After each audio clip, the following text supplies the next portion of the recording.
Bienvenue dans cette nouvelle édition du 12-15. Au sommaire, les tractations autour du projet de la nouvelle constitution se poursuivent au Tchad. Cette fois-ci, c'est l'âge minimum pour être candidat qui fait débat, ce qui, dans les rangs de la jeunesse tchadienne, suscite de nombreuses interrogations. En Algérie, une menace plane sur l'industrie pharmaceutique. Alors qu'ils avaient annoncé une grève illimitée à partir du samedi 28 avril 2018, les acteurs du secteur pharmaceutique se sont finalement rétractés. Et puis en Afrique, la culture dispose de sa propre journée. La journée mondiale de la culture africaine a pour objectif de faire rayonner la culture africaine à travers le continent et à l'international. Mais tout d'abord, en Tunisie, après des semaines de tractations, le Parlement a adopté le Code des collectivités locales. L'adoption des 392 articles intervient 10 jours avant les premières élections municipales du pays depuis 2011. Un texte essentiel au bon fonctionnement des collectivités locales. Il définit en effet le rôle et l'autonomie des municipalités ainsi que les régions et districts du pays. Au Tchad, le projet de réforme constitutionnelle cristallise les débats et pour cause, le nouveau texte prévoit une augmentation de l'âge minimum pour un présidentiable, un âge minimum qui pourrait passer de 35 à 45 ans, de quoi susciter l'interrogation dans un pays où la jeunesse constitue 70% de la population. Reportage de Mahamat Ramadan, notre correspondant au Tchad. Au Tchad, le changement d'âge minimum pour être candidat à la présidence ne fait pas l'unanimité au sein de la classe politique. Alors que la constitution actuelle du pays fixe l'âge minimum pour être candidat à l'élection présidentielle à 35 ans, le projet de la nouvelle constitution proposé par le gouvernement relève cet âge minimum à 45 ans. Une disposition qui n'est pas du goût des jeunes leaders qui estiment que le pouvoir cherche à les exclure de la course à la présidentielle. Dans le nouveau projet, Idriss Déby a écarté d'office la jeunesse dans la course présidentielle de 2021. Nous, en tant que parti jeune, nous dénonçons et condamnons avec la dernière énergie cet esprit qui refuse que la jeunesse puisse s'épanouir, qui refuse que la jeunesse puisse prendre part à de grandes décisions de notre République. Idriss Déby aujourd'hui lance une guerre ouverte contre la jeunesse. Pour le gouvernement et le Haut Conseil chargé des réformes institutionnelles, tous les dispositifs du projet de la nouvelle constitution sont issus des recommandations du Forum national inclusif qui a réuni toutes les couches sociopolitiques du pays. Ils estiment par ailleurs que l'augmentation de l'âge minimum pour la candidature à la présidentielle n'entache en rien le processus démocratique. Un Forum national inclusif a été organisé à N'Djamena du 19 au 27 mars 2018 qui a regroupé plus de 1200 personnes représentant toutes les couches socio-politiques. Les débats lors de ce forum ont été très riches et fructueux et il n'y a eu aucun sujet tabou.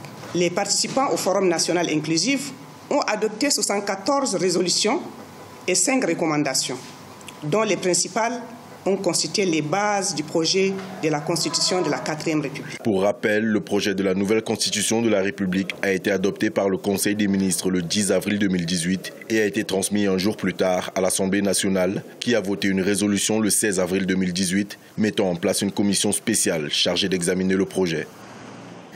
Comment entreprendre en Afrique francophone? La question était au cœur d'un forum qui s'est achevé le 20 avril à Cotonou, la capitale béninoise. Une rencontre qui a réuni une dizaine d'entreprises et porteurs de projets de la zone UEMOA, à qui une centaine d'acteurs économiques ont apporté des éclairages sur les différents aspects de l'entrepreneuriat.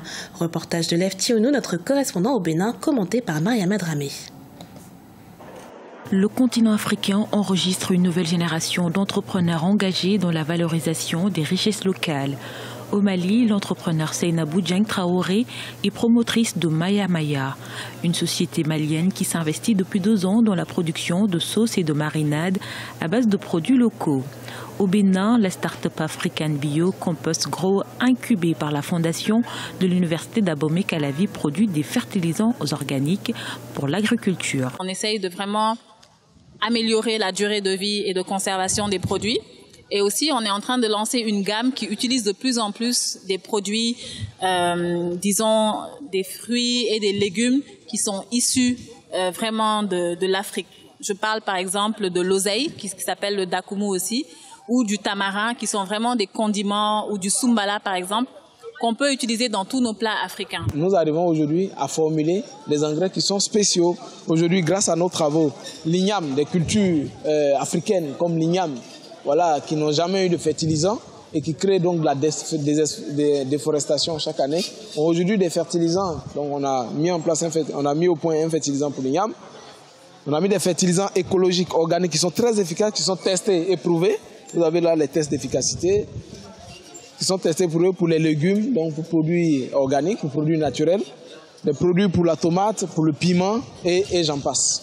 Plusieurs instruments existent dans les pays africains pour accompagner les entrepreneurs. Il s'agit entre autres des appels de fonds, de la microfinance et des fonds de garantie. Cependant, de nombreux experts estiment qu'en Afrique, l'accompagnement, le financement des jeunes entrepreneurs peine à s'effectuer. Si on a mis en place des systèmes Bretton Woods et autres par le passé et qui ont permis à l'Europe de reprendre au lendemain de la Deuxième Guerre mondiale, il est temps maintenant de penser à des outils qui permettent à l'Afrique de décoller réellement. Et décoller réellement, c'est à partir des petites et moyennes entreprises avec les outils appropriés. Moi, je l'ai toujours dit par tous les forats du monde entier, on ne peut pas financer l'agriculture de l'Afrique, et surtout du Bénin, à des taux d'intérêt à 2 chiffres. Donc nous devons réfléchir justement dans ce sens-là. Évalué à quelques 140 milliards de dollars par an, le financement des start-up en Afrique subsaharienne fait toujours l'objet de difficultés comparées aux autres continents. Des initiatives comme le Forum Entreprendre en francophonie visent notamment à favoriser le développement et le financement de l'entrepreneuriat en Afrique subsaharienne. En Algérie, l'industrie pharmaceutique est toujours en proie aux tensions. Un temps annoncé, l'entame d'une protestation a été reportée pour laisser le temps aux autorités de revoir leur position concernant la suppression de certains articles de la loi sanitaire. Plus de précisions avec Gladys Mouamba. Les quelques 12 000 officines algériennes protestent contre le projet de loi sur la santé, amendé par la commission parlementaire, après avoir annoncé l'entame d'une grève illimitée à partir du samedi 28 avril 2018. Le syndicat national des pharmaciens d'officine se serait finalement rétracté.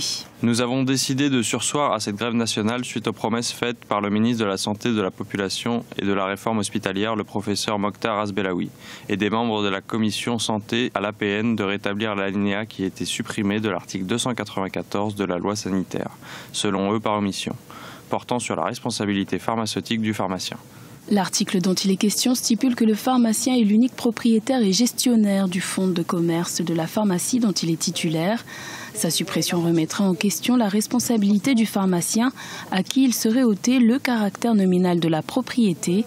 Les pharmaciens redoutent la disparition des officines au profit des chaînes pharmaceutiques. Il y avait une crainte que ce genre de texte va ouvrir la voie aux grandes chaînes pharmaceutiques qui vont posséder plusieurs officines au niveau national. Et vous savez que l'Algérie est un pays vaste, c'est le plus grand pays d'Afrique, et donc c'est une aubaine pour ces chaînes. Or, le système sanitaire algérien a toujours privilégié les petites officines, notamment dans les villes, les villages, dans les villes de l'intérieur du pays, dans le sud, etc., pour éviter qu'il y ait donc ce monopole sur le marché du médicament et sur la distribution du médicament. Le projet de la nouvelle loi sanitaire entamé fin 2017 devant l'Assemblée populaire nationale divise. Le Parlement espère tout de même le mettre en place dans les plus brefs délais pour répondre aux développements enregistrés dans le secteur sanitaire au cours de ces dernières années. La Journée mondiale de la culture africaine a pour objectif de faire rayonner la culture africaine à travers le continent ainsi qu'à l'international.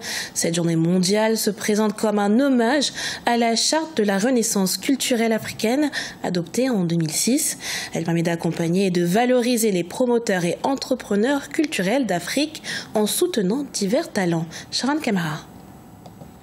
Valoriser la culture africaine, faire la promotion de sa richesse et de sa créativité, tel est l'objectif de la Journée mondiale de la culture africaine et afrodescendante.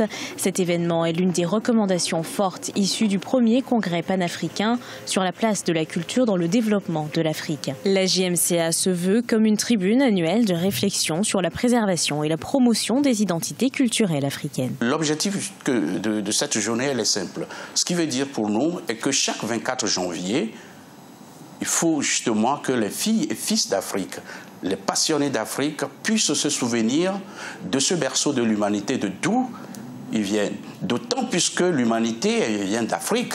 Donc nous ouvrons cet espace en disant les filles et fils et les passionnés d'Afrique. La première édition de la Journée mondiale de la culture africaine et afrodescendante a eu lieu cette année dans la capitale malienne Bamako. L'événement s'est déroulé en présence du chef de l'État Ibrahim Boubacar Keïta. Le thème retenu était diversité culturelle et linguistique, socle du nouveau panafricanisme et de la renaissance africaine. En plus du Mali, plusieurs pays ont participé à cette première édition, comme le Bénin, le Burkina Faso et le Cameroun, mais aussi des pays européens comme la France et la Norvège. L'Afrique est le berceau de l'humanité et doit être célébré par tout le monde. Donc en Belgique, au Liban, nous avons fait le lancement officiel avec les chefferies africaines et les promoteurs entrepreneurs culturels le 24 janvier 2016 à Lomé au Togo. Donc tout ça nous a amené à préparer cette première édition dans plusieurs pays. À l'origine de l'événement, le réseau africain des promoteurs et des entrepreneurs culturels. Fondé en 2007, la structure ambitionne de contribuer à la promotion de la culture africaine en plaçant la culture au centre des préoccupations des dirigeants du continent. Le 24 janvier est la date retenue pour la célébration annuelle de la Journée mondiale de la culture africaine. C'était un sujet de Sharon Camara commenté par Vina Nodin. Ce journal a été préparé par l'ensemble de la rédaction. Merci pour votre fidélité. Dans un instant, une nouvelle édition de l'actualité sur Africa 24.